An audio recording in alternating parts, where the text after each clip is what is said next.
Moj otac počinje sličiti na crnca s polja pamuka. Zaključila sam to dok smo pili kavu i pušili cigare. On sjedi na panju, ja na drvenoj klupici. Gledam svog oca. Ima plave radničke hlače na tregere i kariranu košulju zasukanih rukava.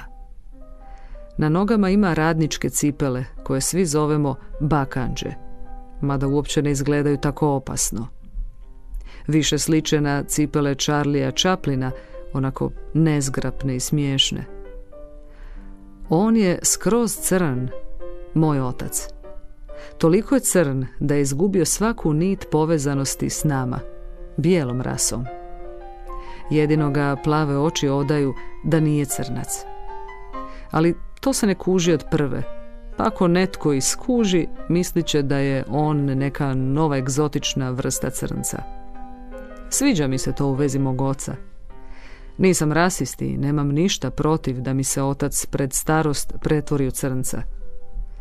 Tek kad obuče novo odijelo kupljeno u Varteksu po tvorničkoj cijeni, joj sreće, bit će pljunuti Louis Armstrong.